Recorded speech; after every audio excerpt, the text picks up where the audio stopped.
Good morning. আশা করি সকলে ভালো আছেন। আমি আপনাদের কাছে একটা বিনীত অনুরোধ নিয়ে এসেছি।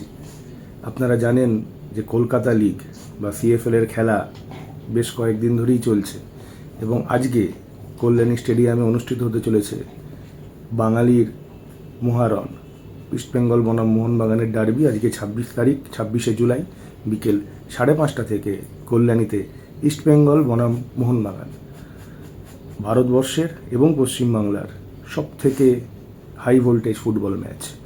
তো এই ম্যাচ উপলক্ষেই আপনাদের কাছে আমার একটা বিনীত অনুরোধ, যারা খেলা দেখতে যাবেন, ইতিমধ্যেই যে খবর সোশ্যাল মিডিয়া বা বিভিন্ন জায়গা থেকে পেয়েছি সেটা হলো যে কল্যাণী স্টেডিয়ামের এই ম্যাচের টিকিট বেশ ভালো রকম বিক্রি হয়েছে এবং স্টেডিয়ামটি হয়তো কানায় কানায় পূর্ণ থাকার একটা সম্ভাবনাও সৃষ্টি হয়েছে। এবং খুব স্বাভাবিকভাবেই যুবভারতীর 65,000 সিটিং ক্যাপাসিটি, বসার ক্ষমতা, তো সেখানে মোহনবাগান ইস্টবেঙ্গল খেলা হলে কানায় কানায় পূর্ণ যুবভারতী দেখতে আমরা অভ্যস্ত। সেই জায়গায় দাঁড়িয়ে কল্যাণীর ক্যাপাসিটি অনেকটাই কম, তো খুব স্বাভাবিকভাবেই সেই মাঠ দর্শক সংখ্যার বিচারে পরিপূর্ণ হবে, এ নিয়ে কোনো সন্দেহ নেই। এবং টিকিট বিক্রিও যা শুনলাম বেশ ভালোই হয়েছে। তো সকলেই জানেন সল্টলেক স্টেডিয়ামের যে ইনফ্রাস্ট্রাকচার, সেখানে দর্শক বসানো থেকে শুরু করে যে সুযোগ সুবিধাগুলো মন্দের ভালো বলতে হয় আছে, সেই সুযোগ সুবিধা খুব স্বাভাবিকভাবেই কল্যাণীর মতো জায়গায় থাকাটা সম্ভব নয়, খুব বাস্তবোচিত কারণেই সম্ভব নয়।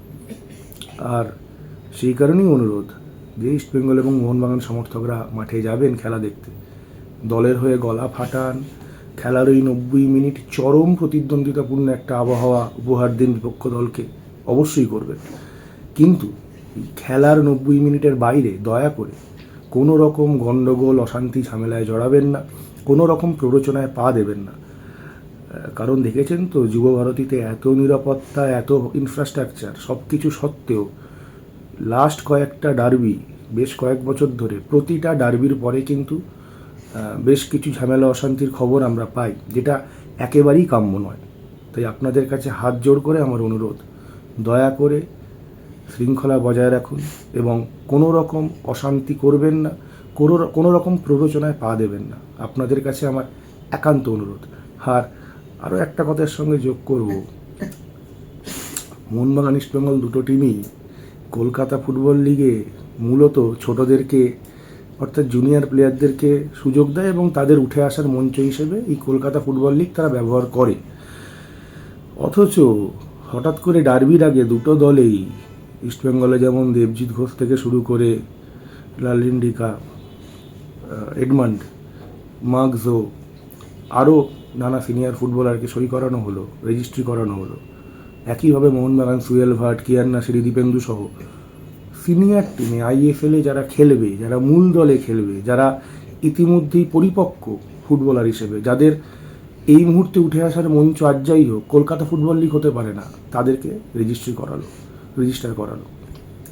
এখন এই যদি মানসিকতা হয়, গোটা টুর্নামেন্ট আমি খেলবো জুনিয়রদের তুলে আনার মঞ্চ হিসেবে, আর হঠাৎ করে এরকম হাই ভোল্টেজ ম্যাচ, যে ডার্বিতে আমরা দেখেছি চিরকাল অনামী অখ্যাত ফুটবলারদের উঠে আসার মঞ্চ হিসেবে যে ডার্বি চিরকাল বিখ্যাত রয়েছে, সেই জায়গায় আমরা যারা সারা মাস ধরে আপনার হয়ে কলকাতা ফুটবল লিগ খেলবে, সেই জুনিয়রদের সুযোগ না দিয়ে মোহনবাগান ইস্টবেঙ্গল কর্মকর্তারা শুধুমাত্র ডার্বি জিততে হবে এই মানসিকতা থেকে তাদেরকে বঞ্চিত করে যেভাবে সিনিয়রদের সই করাচ্ছে, তাতে হয়তো একটা ম্যাচ আপনারা জিততে পারেন, আমি জানি না ফলাফল কী হবে, ডার্বিতে কেউ বলতে পারে না, কিন্তু এইরকমভাবে চললে জুনিয়র ফুটবলার উঠে আসা কিন্তু খুব বেশি সম্ভাবনা আমি দেখতে পাচ্ছি না। হতে পারে, আমি ফুটবল বোধ আমার খুব কম, কিন্তু জুনিয়রদের যদি এইরকম জায়গায় সুযোগ না দেন, যারা সারা মাস বা বেশ কয়েক মাস ধরে কলকাতা ফুটবল লিগে ইস্টবেঙ্গল এবং মোহনবাগানের মতো বড় দলের জার্সি পরে সেই ক্লাবের জোয়াল টানবে, আর এইরকম ডার্বিতে তাদেরকে বঞ্চিত করা হবে, এটা বোধহয় ঠিক হচ্ছে না। আমরা তো অনেক কথা বলি ভারতীয় ফুটবল নিয়ে, এআইএফএফ, কল্যাণ চৌবে, হ্যাঁ, তাদের প্রচণ্ড একটা অনিয়মের মধ্যে, বিশৃঙ্খলার মধ্যে ভারতীয় ফুটবল ফেডারেশন ডুবে আছে, চরম দুর্নীতি চলছে, সব ঠিক আছে, কিন্তু আগে আমরা নিজেরা যদি না ঠিক হতে পারি, নিজেরা যদি না উদ্যোগী হতে পারি জুনিয়র ফুটবলারদের তুলে আনার ব্যাপারে, এইরকম বড় ম্যাচে তাদের সুযোগ দেওয়ার ক্ষেত্রে ভয়ে পিছিয়ে আসি, তাহলে অন্যদের দিকে তাকিয়ে বোধহয় খুব একটা লাভ নেই। অন্যদের দিকে যেমন তাকাতে হবে, ফেডারেশনের ভুল, তাদের দুর্নীতি, তার বিরুদ্ধে যেমন আওয়াজ তুলতে হবে, তার সঙ্গে সঙ্গে নিজেদের ঘরের দিকেও নজর দেওয়ার বোধহয় প্রয়োজন আছে। যাই হোক, আবারও অনুরোধ করছি, দয়া করে কোনো রকম গণ্ডগোল অশান্তির মধ্যে পড়বেন না, ভালোভাবে খেলা দেখুন, নিজের প্রিয় দলের জন্য গলা ফাটান এবং মে দ্য বেস্ট টিম উইন্স। সকলে ভালো থাকবেন। জয় ইস্ট বেঙ্গল।